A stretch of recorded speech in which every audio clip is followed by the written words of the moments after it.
जय जगन्नाथ सांग मैंने बाहर वर्षा पाग को कहीं के जानी पहला माछ टे खाई इच्छा है। मार्केट चली पहला माछ टे किणी आनी सारापर भल भाव धोई हल्दी लुण पकईकि किछि टाइम रखीदेली।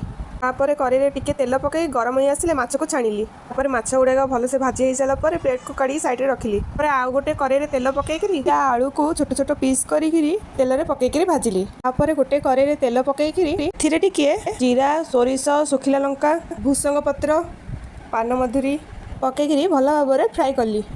तापर गोटे पियाज और गोटे टमाटो को चुन चुन छोट छोट करी काटिकी से पियाज को पकईली। तापर पियाज टिके लाल हो आसला टमाटो को पकईकि भल भाव में भाजिली। तापर टमाटो भाजी सारापर टिके हल्दी गुंड और स्वाद अनुसार लुण पकई भल भाव में भाजिली। तापर बटा होता सोरिष को पकईकि गोलैदेली। तापर सोरिष पटारे टिके पानी देकरी भल भाव में गोलैकि किछि टाइम फुटिबा को छाड़देली। तापर बेसर फुटीगला भजा होता माछ आलू आउ गोटे आंबुल पकईकि किछि टाइम फुटिबा को छाड़देली। तापर फुटी सारा प्लेट को काढ़ी खाइली। कहले कि लगे जानचन ना भात सहित पहला माछर बेसरटा।